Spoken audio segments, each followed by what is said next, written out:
ఓం హ్రీంకారాసనగర్భితాం నలసికాం సౌహ క్లీం కళాం బిభ్రతీం సౌవర్ణాంబరధారిణీం వరసుధాధౌతాం త్రినేత్రోజ్వలాం వందే పుస్తకపాశమంకుశధరాం స్రగ్భూషితాముజ్వలాం త్వాం గౌరీం త్రిపురాం పరాత్ప్రకళాం శ్రీచక్రసంచారిణీం. ఓం శ్రీ బెజవాడ కనకదుర్గాదేవ్యై నమః. శ్రీ దుర్గామల్లీశ్వరాభ్యాం నమః. మనకి ఈ యొక్క కుజ బుద్ధ గ్రహాలు రెండూ కలిపి మనకి మీనరాశిలో ఉన్నాయి. మరి ఇది మీనరాశిలో 11 ఏప్రిల్ 2026 సంవత్సరం నుంచి మీనరాశి ప్రవేశం జరిగింది. అదేవిధంగా ఈ యొక్క కుజుడు మీనరాశిలో 2 ఏప్రిల్ 2026 సంవత్సరం నుంచి ఉంటుంది. దీని వలన మొత్తం 12 రాశుల వారు కూడా ఏమండి మాకు చాలా అప్పుల బాధలు ఎక్కువైపోయినాయండి, ఆదాయాలు పెరగట్లేదండి, అప్పులు తీరట్లేదండి అని చెప్పేసి వాళ్ళు చాలా బాధపడుతున్నారు.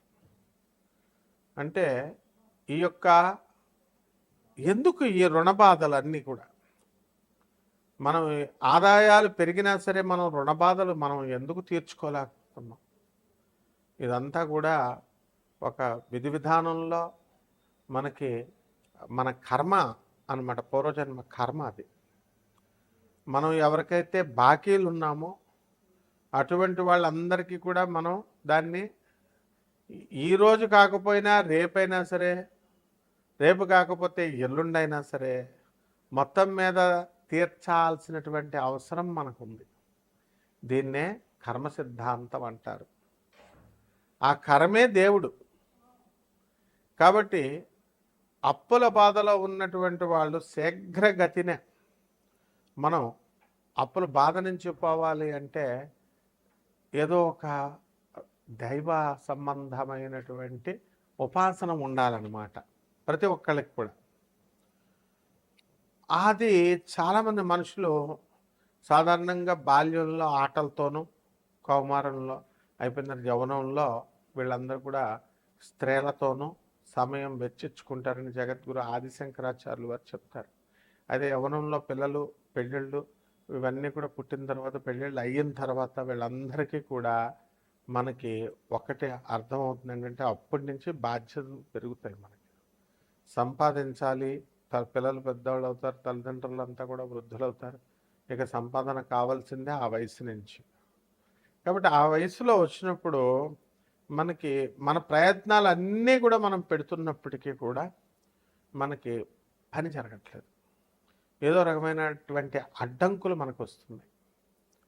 మనకి ఏమిటిది, ఎందువలన నేను ప్రయత్నించినా సరే నేను ఈ యొక్క నా ప్రయత్నాలు సఫలం అవ్వట్లేదు అనేటటువంటి డౌట్ చాలామందికి ఉంటుంది.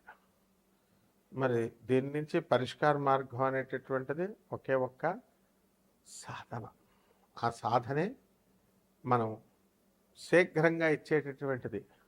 ఈశ్వరుడు యక్షరూపంలో చేసుకోవచ్చు, కృష్ణుడు, దత్తాత్రేయుడు, అమ్మవారు పార్వతీదేవి, దశమహావిద్యల్లో ఒకటైనటువంటి కమలాత్మిక అమ్మవారు, ఇలా దశమహావిద్యల ఉపాసన, వీటిల్లో ఇవన్నీ కూడా సంక్షిప్తంగా మనం ఏదో ఒకటి చేసుకుంటూ మనం ముందుకు వెళ్ళాలి.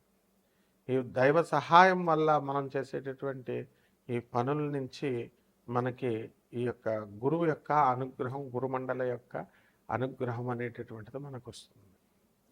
కాబట్టి మనకి శుక్రుడు ఈ యొక్క వృషభ రాశిలో 19 ఏప్రిల్ 2026 సంవత్సరం నుంచి మనకి ప్రవేశిస్తాడు. స్వక్షేత్ర గతుడు. కాబట్టి ఎవరినైతే మనం ప్రేమించామో అటువంటి వాళ్ళ యొక్క ప్రేమ మనకి దొరకడానికి అవకాశం ఉంటుంది. అలాగే ఎవరికైతే పెళ్ళిళ్ళు చేశామో అటువంటి వాళ్ళందరి కాపరాలు కూడా చక్కబడ్డానికి అవకాశాలు ఉంటాయి. అలాగే భార్యాభర్తలు పాపం కాపరాలు విడిపోయినటువంటి వాళ్ళు మళ్ళీ కలవాలని భార్యకైనా భర్తకైనా ఎవరికో ఒకళ్ళకు ఉంటుంది. అవతల వాళ్ళకి మనం మీరు ఎంతైనా చెప్పండి, ఆ యొక్క గ్రహం ప్రభావం వలన విననివ్వదు. వీళ్ళందరూ ఎప్పటి నుంచి వింటారంటే 19 ఏప్రిల్ 26వ సంవత్సరం నుంచి మనకి వినడం అనేటటువంటివి జరుగుతాయి. అదేవిధంగా ఈ యొక్క గురుడు మనకి 2/6/2026 సంవత్సరం నుంచి 31 అక్టోబర్ 2026 సంవత్సరం వరకు మనకి గురు మహాదశ ఈ యొక్క గురు సంచారం జరుగుతుంది. మరి ఈ గురు సంచారంలో గురు మహాదశలు జరిగేటటువంటి వాళ్ళు కూడా ఉంటారు. మరి వాళ్ళకందరూ కూడా న్యాయంగా వాళ్ళందరూ కూడా సంపాదన అనేటటువంటి ధర్మబద్ధంగా చేసుకుంటూ జీవనము పరువు ప్రతిష్టలతో ముందుకు వెళ్తారు. అలాగే శుక్రుడు కూడా స్వక్షేత్రగతుడై ఉన్నాడు కాబట్టి చక్కగా మీరందరికీ కూడా కోరుకున్న లాభాలు, విలాసాలు, వాహన సౌఖ్యాలు ఇవన్నీ కూడా మీకు రావడం జరుగుతుంది.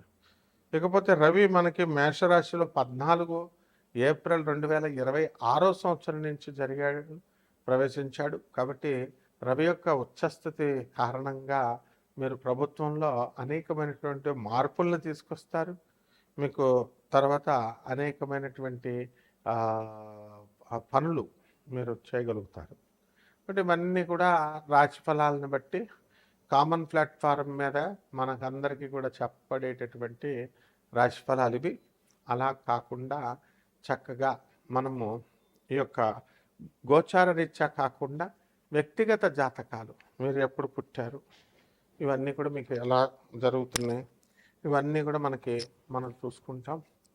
కాబట్టి అటువంటి వాళ్ళకందరికీ కూడా date of birth, time of birth, place of birth ఈ 3 కూడా చాలా అవసరం ఉంటుంది. వాటిని బట్టి మనం చక్రాన్ని వేసి నాసా లైవ్ రిపోర్ట్స్ అనేటటువంటివి రిలీజ్ చేస్తుంది నాసా. దాని నుంచి మనము వాటిని కొరిలేట్ చేస్తూ మనం చక్కగా వాటి యొక్క సహాయంతో మనము మీ జీవితంలో జరిగేటటువంటి ప్రతి సంఘటన ఈ 12 రాశుల మీద ఇప్పుడు ఈ మధ్యకాలంలో జరిగేటటువంటివన్నీ కూడా మనం చెప్పడానికి ప్రయత్నిస్తాం. అంటే ఒక్కొక్క రాశి వారీగా మీకు ఏ విధంగా ఉంది అనేది మనం ఈ వీడియోలో చూద్దాం. ఒక్కొక్క రాశి వారికి చూద్దాం. వృశ్చిక రాశి, ఈ వృశ్చిక రాశి వారికి అందరికీ కూడా కాస్త మనశ్శాంతి అనేటటువంటిది ఈ మధ్యకాలంలో వస్తూ ఉంటుంది. అష్టమంలో ఉన్నటువంటి గురుగ్రహ ప్రభావం వలన ఇంతవరకు కూడా చెడ్డవాళ్ళతో సహవాసం చేయడము, తర్వాత దూరాలోచనలు, దురాశతో పెద్ద పెద్ద ఆలోచనలు, పెద్దగా ఇలా చేయాలి అలా చేయాలని ఆలోచిస్తూ ఉంటారు.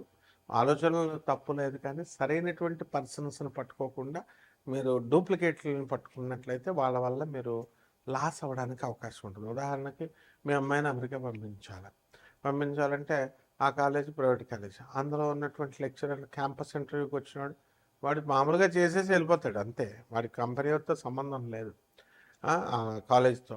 సో నేను ఇప్పించేస్తాను అది వాళ్ళు ఇచ్చేది కాదు. ఇంటర్వ్యూలు అనేటటువంటివి వాళ్ళు రొటీన్గా కంపెనీ కండక్ట్ చేస్తుంది. అలా చేసి కొంచెం ఈ యొక్క వాళ్ళు ఉన్నారని చెప్పి తల్లిదండ్రులు కొంచెం భ్రమలో పడడం ఇలా జరుగుతూ ఉంటాయి. కాబట్టి ఈ టైప్ ఆఫ్ ఇది కాబట్టి మనం జాగ్రత్తగా అలాంటివి కాదు. అర్ధాష్టమ రాహువు దురాశను చూపిస్తాడు, మనశ్శాంతి లోపాలని కలిగిస్తాడు. అలాగే పంచమంలో ఉన్నటువంటి కుజ బుధ శని గ్రహాల ప్రభావాల వలన మనకి అనేకమైనటువంటి పిల్లల గురించి అనేకమైనటువంటి ఆలోచనలు వస్తూ ఉంటాయి.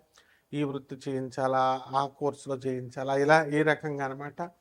అయితే ఏది ఏమైనప్పటికీ కూడా పిల్లల విషయంలో మరి జాగ్రత్తగా మీరు ముందుకు వెళ్ళాలి.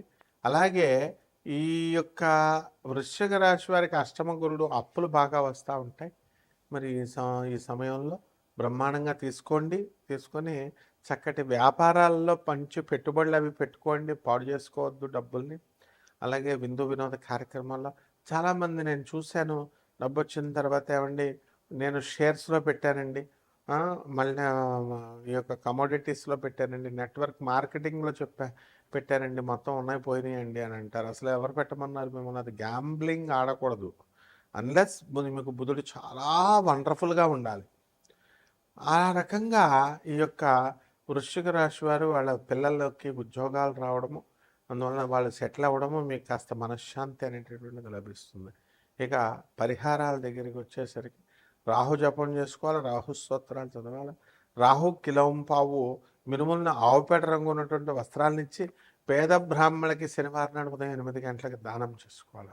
అదేవిధంగా మనకి పంచమంలో ఉన్నటువంటి ఈ యొక్క శని, మీకు చక్కగా శని జపం చేయాలా, శని స్తోత్రాలు చదవాలా, శనికి కిలోంపావు నల్ల నువ్వుల్ని, నల్లని వస్త్రాలని దానం చేయాలా.